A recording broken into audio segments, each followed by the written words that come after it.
नमस्कार। आपका बहुत बहुत स्वागत है महिलाओं की सबसे ज़्यादा प्रतिष्ठित पत्रिका गृहलक्ष्मी के फेसबुक लाइव सेशन में मेरे साथ जुड़ने के लिए। मैं हमेशा परिवार की बात करता हूँ, रिश्तों की बात करता हूँ, खुशियों की बात करता हूँ, सफलता की बात करता हूँ, जीवन में जीने का पूरा आनंद लेने की बात करता हूँ। तो आज भी मैं खुशियों की बात करूँगा, छोटी छोटी खुशियों की बात करूँगा। बहुत पहले मेरे एक मित्र ने मेरे साथ एक वाकया साझा किया था, एक घटना मेरे साथ शेयर की थी, जो उन्होंने व्हाट्सएप पर भी डाल दी। बाद में किसी दूसरे सज्जन ने उसमें थोड़ा सा हेरफेर किया और अपने नाम से दोबारा व्हाट्सएप पर डाल दी और वो मैसेज वायरल हो गया।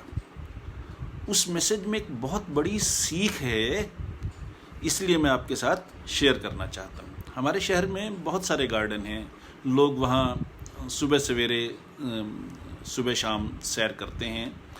एक दिन मेरे उस मित्र की नींद ज़रूरत से कुछ ज़्यादा पहले खुल गई। वो अपनी रूटीन के मुताबिक थोड़ी देर बाद सैर के लिए चले गए। उनकी आदत ये है कि वो गार्डन में सैर नहीं करते, बल्कि सुबह सवेरे सड़कें खाली होती हैं तो वो सड़क पर जॉगिंग करते हैं ताकि लंबी दूरी तय कर सकें। अक्सर उन्हें कुछ और लोग भी इसी तरह जॉगिंग करते हुए मिल जाते हैं सड़कों पर, जो गार्डन के बजाय सड़कों पर जॉगिंग करते हैं। तो जब वो सड़क पर पहुँचे उस दिन, जिस दिन वो जल्दी जाग गए थे, उस समय वो बिल्कुल अकेले थे। लोगों का अभी आना जाना सड़क पर शुरू नहीं हुआ था। उन्होंने जॉगिंग शुरू कर दी और जब वो एक क्रॉसिंग पार करके आगे पहुँचे तो उन्होंने देखा कि एक आदमी उनसे लगभग हाफ अ माइल, आधा मील आगे है और जॉगिंग कर रहा है। उन्होंने ये भी नोटिस किया कि आगे वाला आदमी उनसे कुछ धीमी चाल में जॉगिंग कर रहा है। सो उन्होंने स्पीड बढ़ाई और दोनों के बीच में फासला कम होने लग गया। कुछ ही मिनटों में वो उनसे सिर्फ 100 मीटर पीछे थे। अब उन्होंने स्पीड और बढ़ा दी और जैसा कि आप समझ सकती हैं, थोड़ी देर में ही उन्होंने आगे जॉगिंग कर रहे उस आदमी को पीछे छोड़ दिया। उन्हें खुद पर बड़ा गर्व हुआ। हालांकि जिस आदमी को उन्होंने पीछे छोड़ा था, उसे ना तो ये पता चला कि मेरा मित्र उनसे आगे क्यों निकला, ना ही उसे ये महसूस हुआ कि उसके साथ कोई और व्यक्ति रेस लगा रहा है। पर मेरे वो मित्र गर्व से फूले नहीं समा रहे थे।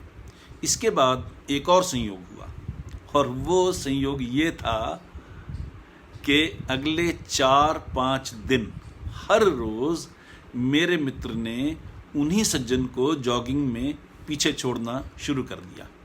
हर रोज़ मेरे मित्र को अपने ऊपर गर्व होता और उनका सीना खुद ब खुद खुशी से फूल जाता। मेरे वो मित्र जब उस आदमी को पीछे छोड़ते तो मुड़कर उसकी तरफ देखते, मुस्कुराते, मानो जता रहे हों कि देख भाई, तू रह गया पीछे। आखिरकार उस आदमी को भी समझ आ गया कि मेरा मित्र हर रोज़ उनको पीछे छोड़ने की कोशिश करता है और उसके लिए ज़्यादा तेज़ दौड़ता है। अब एक बात समझिए कि जॉगिंग और रनिंग में फ़र्क है। जॉगिंग आप सेहत के लिए करते हैं, जबकि रेस का मतलब, रनिंग का मतलब किसी को पीछे छोड़ना या किसी दूसरे से आगे निकलना होता है। जॉगिंग में जीत हार नहीं है। जॉगिंग तो हम अपने लिए करते हैं, कोई हो कोई ना हो, कोई फ़र्क ही नहीं है। जॉगिंग तो खुद के लिए है। तो मैं ये कह रहा था कि दूसरे आदमी को आखिर ये समझ आ गया कि मेरा वो दोस्त जॉगिंग को रेस में बदल रहा है। जॉगिंग जॉगिंग है, रेस रेस है।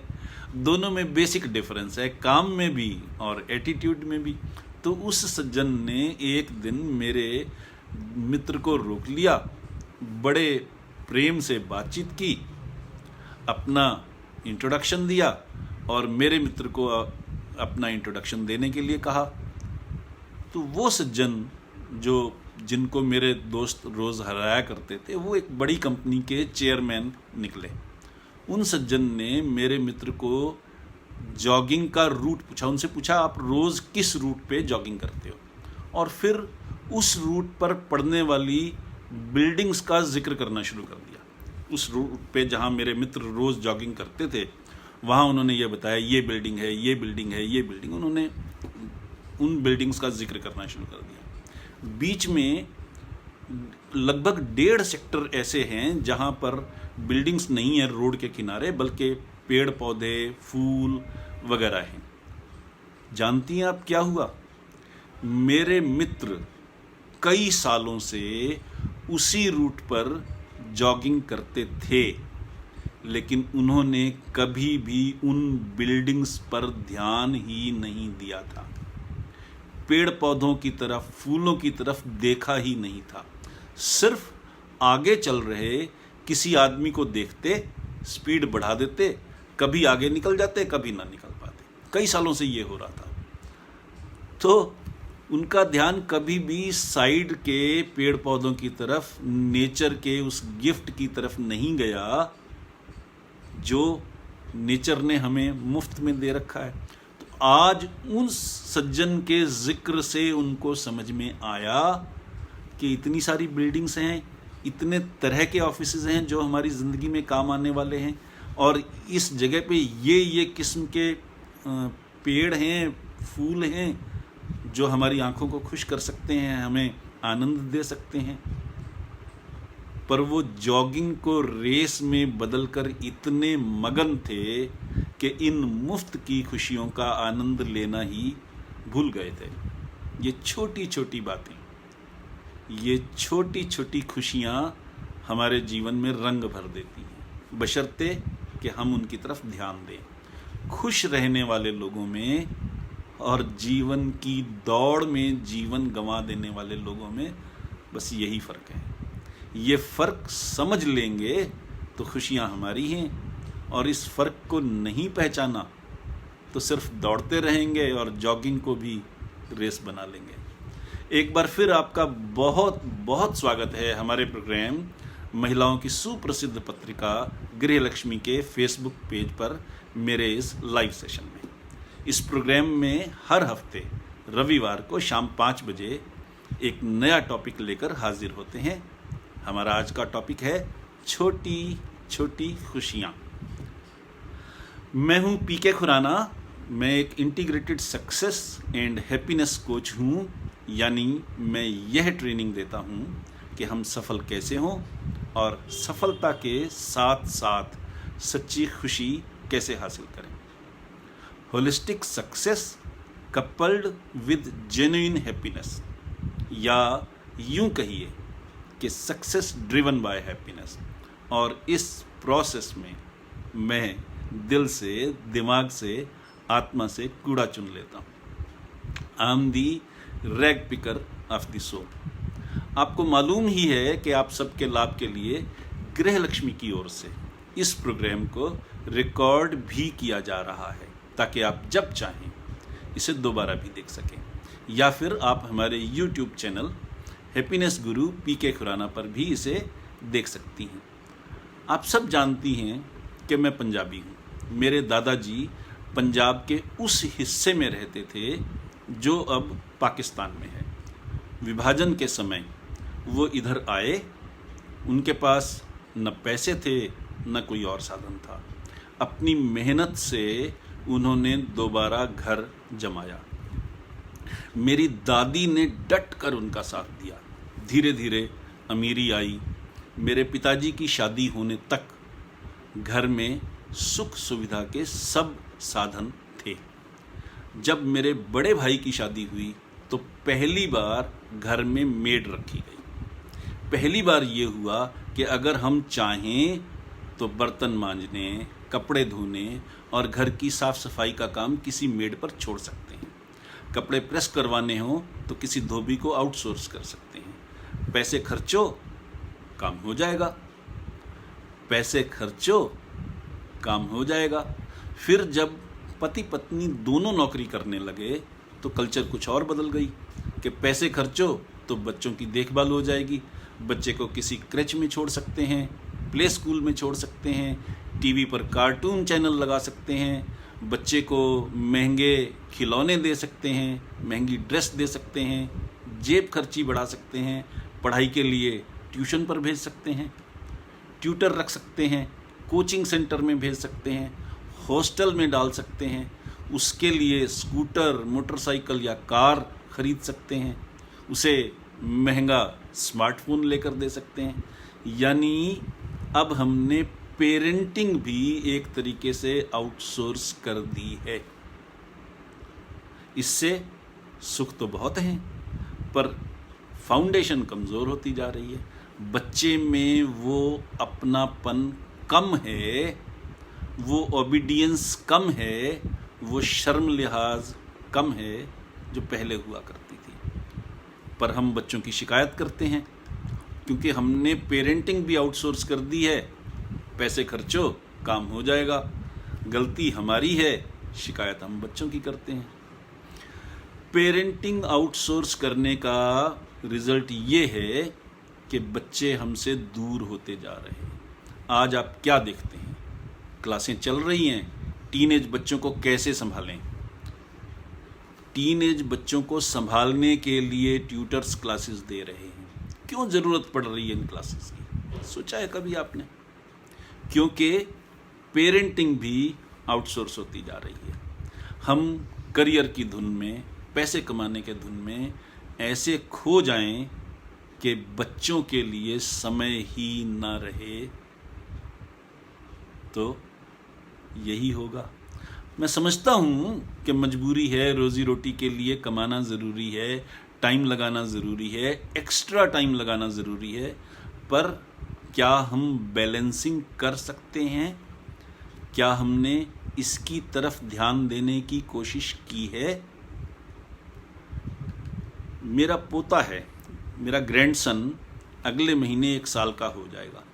वो जब खाना ना खा रहा हो तो क्रॉल करता हुआ मेरे रूम में आ जाता है, और अगर मैं सारे काम छोड़कर तुरंत उसे गोद में ना लूं तो बहुत नाराज़ हो जाता है।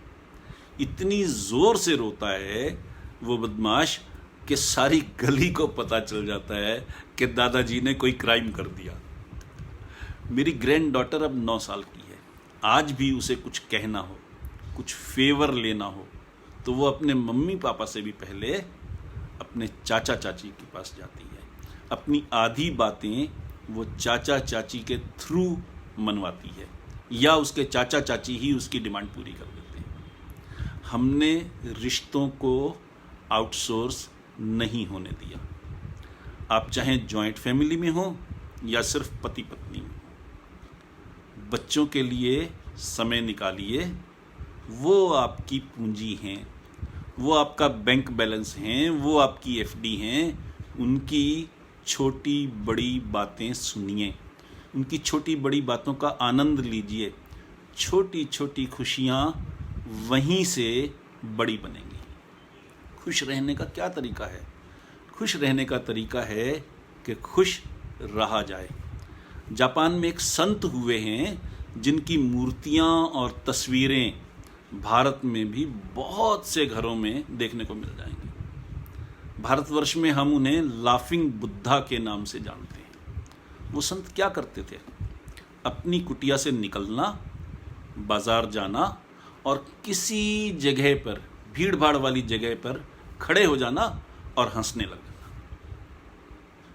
वो अकेले ही खड़े होकर जोर जोर से हंसते थे। लोग हैरानी से, क्यूरियोसिटी से, उत्सुकता से उनकी तरफ देखते, फिर अपने काम में लग जाते, अपनी राह चले जाते। पर फिर धीरे धीरे कुछ लोग उनके चारों तरफ खड़े होने लग गए। उनको हंसता देखकर मुस्कुराने लग गए। वो मुस्कुराहट धीरे धीरे हंसी में बदल गई और फिर लोग भी उनके साथ हंसने लग गए। फिर लोगों ने उनसे पूछना शुरू कर दिया, आपने हमें हंसा तो दिया, अब कोई उपदेश भी दीजिए। तो वो और ज़ोर से हंसने लगते, ज़ोर ज़ोर से हंसते और कहते, यही तो मेरा उपदेश है कि हंसो, हंसते रहो। बिना कारण हंसो, बिना कारण हंसते रहो। कारण मत खोजो, कारण तो तब खोजना होता है जब हमने दुखी होना हो, उदास होना हो। कारण तो दुखी होने के हैं, उदास होने के हैं, पछताने के कारण हैं। खुश होना तो हमारी नियति है, हमारा स्वभाव है, नेचर ने ऐसा ही दिया है। खुश होने के लिए कारण नहीं चाहिए, पर हम इसी बेसिक बात को नहीं समझते और खुश होने के कारण ढूंढते हैं। कभी व्यापार बढ़ाकर, कभी बड़ा बंगला खरीदकर, कभी कार खरीदकर, कभी किसी पड़ोसी को नीचा दिखाकर, कभी किसी को पीछे छोड़कर। हमने तो खुश होने के लिए भी नेगेटिव कारण गढ़ लिए हैं। एक पॉजिटिव काम के लिए कारण नेगेटिव हो गए। वो कहते हैं ना कि हम अपनी खुशी से खुश नहीं होते, बल्कि अपने पड़ोसी की खुशी से दुखी होते हैं। कितने नेगेटिव हो गए हैं। फिर कहते हैं हम किस्मत ने हमें खुशियां नहीं दी। अपनी नेगेटिव मेंटेलिटी का दोष हम किस्मत पर मढ़ देते हैं, परमात्मा पर मढ़ देते हैं और शिकायतें करते रह जाते हैं। अब मैं आपको 2-3 छोटी छोटी बातें और समझाना चाहता हूँ। मैंने पहले ही कहा कि अगर आप सिर्फ पति पत्नी भी हों घर में, तो भी बच्चों के लिए टाइम निकालने के लिए बैलेंसिंग रिक्वायर्ड है। मैं उस पर थोड़ी सी बात करूँगा। कोरोना ने हमारे जीवन को पूरी तरह से बदल दिया है। बहुत सी चीज़ें शायद हमेशा के लिए बदल गई हैं। कोरोना के कारण एक दूसरे से मिलना, मिलकर बैठना, गपशप करना, दोस्तों के साथ हंसना खेलना कम हो गया है।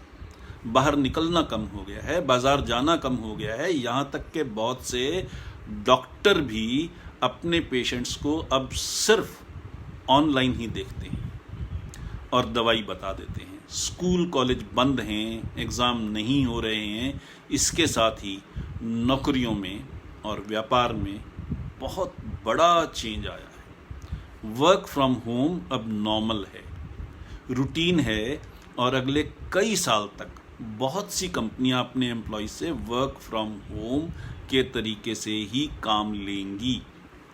या ये भी हो सकता है कि टेक्नोलॉजी पर चलने वाली कंपनियों का सारा काम ही वर्क फ्रॉम होम के तरीके में शिफ्ट हो जाए। यही नहीं, हर बिजनेस में धीरे धीरे टेक्नोलॉजी आ रही है, बिजनेस ही टेक्नोलॉजी में तब्दील हो रहा है। अब आप ग्रोसरी की शॉपिंग ऑनलाइन करती हैं, सब्जी ऑनलाइन खरीदती हैं, ड्रेस हो या दवाई हो, सब कुछ ऑनलाइन हो गया है। फूड पहले ही ऑनलाइन था, ज़ोमैटो था, फूड पांडा था, स्विगी था। टैक्सी पहले ही ऑनलाइन थी, उबर था, ओला था। ट्रैवल के लिए टिकट बुक करना, होटल बुक करना ऑनलाइन पहले ही था। यानी हर बिजनेस ऑनलाइन था या ऑनलाइन हो रहा है। पहले टेक्नोलॉजी एक सपोर्ट सिस्टम थी कॉरपोरेट लाइफ में, अब बाकी सिस्टम सपोर्ट सिस्टम हो गए हैं। कंपनी टेक्नोलॉजी पर चलती है, टेक्नोलॉजी का रोल बदल गया है। इसलिए अगर आप चाहती हैं कि आपके पतिदेव बेरोजगार ना हो, उनकी नौकरी ना जाए, उनका बिजनेस बंद ना हो, तो उन्हें टेक्नोलॉजी को समझने की सलाह दीजिए, टेक्नोलॉजी अपनाने की सलाह दीजिए।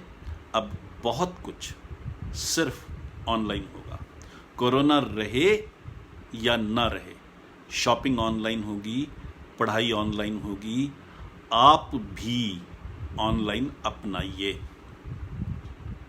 आप अपने घर से बैठे हुए ऑनलाइन क्लासेस शुरू कर सकती हैं। मैंने पिछले लाइव सेशन में भी बताया था, कुकिंग, सोइंग, वीविंग, ऐसे बहुत से चीज़ें हो सकती हैं जो आप ऑनलाइन कर सकती हैं। योगा ऑनलाइन कर सकती हैं।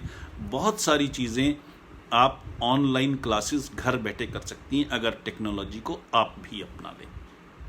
बच्चा जब बिजी है, ऑनलाइन क्लास में है, दोस्तों के साथ है, मनोरंजन कर रहा है, तब आप ऑनलाइन क्लास चला सकती हैं। ना बच्चे का नुकसान होगा, ना पतिदेव का नुकसान होगा, ना परिवार का नुकसान होगा। इनकम बढ़ेगी।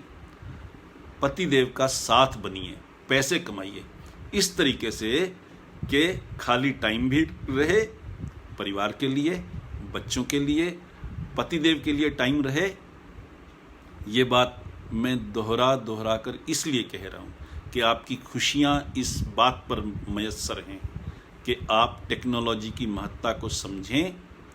स्त्री घर का खूंटा होती है, महिला घर का खूंटा होती है। जो महिला करेगी, अपनाएगी, पूरा परिवार उसे अपना लेगा। मैंने पिछले सेशन में एक छोटा सा उदाहरण दिया था। मैं खुद एक ट्रेनर हूँ, ऑनलाइन कोर्स सिखाता हूँ एक कंपनी में, जिसमें 6 कोर्स एक साथ शामिल हैं एक ही कोर्स में। समाचार लिखना, लेख लिखना, फीचर लिखना, कहानी लिखना और इन चीज़ों के हुनर को बिजनेस में बदलना और खुश रहना। इन 6 चीज़ों का एक ही कोर्स है जो जीतो दुनिया नाम की कंपनी चलाती है और मैं उसमें वहाँ पर एक ट्रेनर हूँ। अगर आज हम टेक्नोलॉजी को नहीं समझते तो हम गलत फैसला ले रहे हैं, बिजनेस में भी और जीवन में भी। कहते हैं कि बिजनेस चलाना बहुत साधारण बात है, लेकिन साधारण होते हुए भी ये आसान नहीं है। ऐसा इसलिए कहा जाता है क्योंकि हर व्यक्ति को मालूम ही नहीं होता कि बिजनेस में सफल होने के गुर क्या हैं। परिणाम ये होता है कि वो गलत फैसले करते हैं और नुकसान उठाते हैं, और जिन बातों पर ध्यान देना चाहिए उनकी उपेक्षा कर देते हैं। खुशियों के मामले में भी यही होता है। हम उन छोटी छोटी बातों की उपेक्षा कर देते हैं जिनसे हमारी खुशियाँ बरकरार रह सकती हैं। मैंने पहले भी कहा, आप कपड़े धोना, बर्तन मांजना, खाना पकाना, घर की साफ सफाई करना आउटसोर्स कीजिए। आपके पास पैसे हैं तो सुख लीजिए, सुविधा लीजिए, लाभ उठाइए, पर पेरेंटिंग का काम सिर्फ अपने हाथ में रखिए। बच्चों की क्लास में क्या हो रहा है उनसे पूछिए, उन्होंने दिन भर क्या किया उनसे पूछिए, उनके दोस्त कौन कौन हैं, क्या आपस में बातें करते हैं, उसकी तरफ ध्यान दीजिए। वो दिन भर ऑनलाइन क्या करते हैं उसकी तरफ ध्यान दीजिए। पतिदेव जब ऑफिस से आएं या खाली हो जाएं, उनके साथ बैठिए, बच्चे को भी उनके साथ बैठाइए। जब आप परिवार के लोग, चाहे आप परिवार में 3-4 लोग हों या जॉइंट फैमिली हो, जब आप इकट्ठे बैठते हैं तो बहुत सी ऐसी बातें सीखने को मिलती हैं और बड़ों की बातें सुनने, समझने, एप्रिशिएट करने की आदत भी पड़ती है और समझ भी आती है। वो कहते हैं कि जब तक हमें ये समझ में आता है, आज फादर्स डे है, मैं इसलिए इस बात का जिक्र स्पेसिफिकली करना चाह रहा हूँ कि जब तक हमें ये समझ में आता है कि हमारे पिताजी सही थे, तब तक हमारा बेटा हमें ये बताने के काबिल हो जाता है कि पिताजी आपको कुछ नहीं पता, ज़माना बदल गया। तब हमारा बेटा हमें गलत कहना शुरू कर देता है। वो तभी होता है जब हम पेरेंटिंग आउटसोर्स कर देते हैं। तब हम एक तरीके से अपनी खुशियाँ भी आउटसोर्स कर रहे हैं। तब हम बाहर के कारणों पर निर्भर हो जाते हैं खुश होने के लिए। तब हम ये देखते हैं कि जॉगिंग को रेस में बदल दें, किसी को पीछे छोड़ दें और इस बात से खुश हों कि कोई पीछे रह गया, और उस आनंद को आनंद ही न समझ सकें कि हमारे साइड में नेचर ने कितने फूल, पेड़, पौधे दे रखे हैं। हम उस नेचर का जो मुफ्त में अवेलेबल है लाभ ना उठा सकें। हम गहरे सांस न ले सकें, अपने फेफड़ों में ऑक्सीजन न भर सकें और तेज दौड़ते रहें। हम रुक करके ज़िंदगी को एप्रिशिएट ना करें और तेज दौड़ते रहें, तो हम खुशियों का असली मज़ा नहीं ले पाएंगे। मैंने जिक्र किया था जीतो दुनिया कंपनी का। इस कंपनी में ऐसे हुनर सिखाए जाते हैं जिनको सीखकर कोई भी या तो नौकरी के काबिल बन सकता है, या नौकरी में प्रमोशन पा सकता है, या फिर घर से ही अपना बिजनेस शुरू कर सकता है। ये सारे कोर्स हिंदी में हैं और ऑनलाइन सिखाए जाते हैं। एक ट्रेनर के रूप में मैं भी वहाँ हिंदी कहानियाँ लिखना, लेख लिखना, पत्रकारिता वगैरह सिखाता हूँ। तो आप अगर राइटिंग के कोर्स में इंटरेस्टेड हों, जर्नलिज्म के कोर्स में इंटरेस्टेड हों, तो मुझसे संपर्क कर सकते हैं। पर बहुत स्पष्ट है कि वो कोर्सेज वो कंपनी है, प्रोफेशनल है, वो कोर्सेज पेड कोर्सेज हैं जिनका इस लाइव सेशन से कोई संबंध नहीं है। मैं सिर्फ ये कहना चाह रहा था कि ऑनलाइन होना, टेक्नोलॉजी को समझना अब हमारी ज़िंदगी का हिस्सा है। आपको किसी भी कंपनी से, किसी भी ट्रेनिंग इंस्टीट्यूट से ये ट्रेनिंग ज़रूर लेनी चाहिए कि जीवन को ऑटोमेट करने के लिए हम क्या क्या कर सकते हैं। मैं आपको एक छोटा सा उदाहरण देता हूँ टेक्नोलॉजी का। पहले ज़माने में ये होता था कि हम चिट्ठियाँ भेजते थे, कुरियर भेजते थे लोगों को पेमेंट के रिमाइंडर के लिए, फिर पेमेंट के रिमाइंडर के लिए ईमेल भेजने लगे। अब वो ईमेल और व्हाट्सएप मैसेजेस ऑटोमेटेड होते हैं, यानी कोई आदमी उसमें उस वक्त इन्वॉल्व नहीं होता जब वो मैसेज जा रहे। वो एक शीट में डेटा पहले से भरा होता है और नियत डेट पे, नियत टाइम पे ऑटोमेटिकली टेक्नोलॉजी पेमेंट रिमाइंडर सामने वाले को भेज देती है। टेक्नोलॉजी का रोल हमारी ज़िंदगी में इतना बढ़ गया है कि ज़िंदगी ऑटोमेट होने लग गई है। वेस्टर्न कंट्रीज़ में आप देख सकती हैं कि घर से बाहर बैठा आदमी अपने मोबाइल फ़ोन से ही इंस्ट्रक्शन दे करके फ्रिज खोल सकता है, लाइट स्विच ऑफ कर सकता है, स्विच ऑन कर सकता है, दरवाज़ा खोल सकता है, दरवाज़ा बंद कर सकता है। ये चीज़ें टेक्नोलॉजी की हमारी ज़िंदगी में ऑलरेडी शामिल हो चुकी हैं। हमें इनको समझना है, इनको अपनाना है, इनसे फ़ायदा लेना है और फ़ायदा इस रूप में लेना है कि हम अपना समय बचा सकें। जो चीज़ें ऑटोमेटिकली हो सकती हैं वो टेक्नोलॉजी करे ताकि हमारे पास परिवार के लिए समय रहे, क्योंकि अब जॉइंट फैमिलीज़ कम हैं। नौकरी के कारण, बिजनेस के कारण बहुत से परिवार अलग अलग जगहों पर रहना मजबूरी है। हमें उस सिचुएशन को समझना होगा, उसे अप्रिशिएट करना होगा। वो कुछ गलत नहीं है। जीवन की ज़रूरत अगर ऐसी हो गई है तो ऐसा होगा ही। मैं किसी भी चीज़ को गलत और सही नहीं कह रहा। मैं ये नहीं कह रहा कि जॉइंट फैमिली सही थी या गलत थी। मैं ये भी नहीं कह रहा कि अकेले पति पत्नी का रहना सही है या गलत है। मैं ये कह रहा हूँ कि आज की सिचुएशन ऐसी है कि ज़्यादातर परिवार शहरों में, जहाँ सिर्फ पति पत्नी और बच्चे हैं, जॉइंट फैमिली नहीं है, वहाँ पर आपके लिए समझना ज़रूरी है कि आप टेक्नोलॉजी का लाभ इस रूप में उठाएं कि ज़िंदगी के जो रूटीन वाले काम हैं वो ऑटोमेट हो जाएं, ताकि आपके पास परिवार के लिए समय रहे, बच्चों के लिए समय रहे और इनकम भी ना घटे या इनकम घटने की तलवार सिर पर ना लटके। नौकरी ना जाए, नौकरी जाने का खतरा ना हो, बिजनेस बंद ना हो, बिजनेस बंद होने का खतरा ना हो। मैं सिर्फ ये समझाना चाह रहा था। आखिर में मैं यही कहूँगा कि आप सब ने इतने धीरज से मेरे साथ इतना समय गुजारा, इसके लिए दिल से शुक्रिया। आपके मन में कोई सवाल हो, कुछ पूछना हो, बताना हो या कोई सुझाव देना हो तो आप मुझसे मेरी मेल आईडी info@mailpkk.com पर या फिर हमारे नंबर 6284696674 पर संपर्क कीजिए। इसके साथ ही आज के लाइव सेशन का ये टॉपिक, छोटी छोटी खुशियाँ, अब समाप्त होता है। अपने होस्ट हैप्पीनेस गुरु पीके खुराना को अब इजाज़त दीजिए। अगले हफ्ते रविवार को शाम 5 बजे फिर मिलते हैं नए टॉपिक के साथ।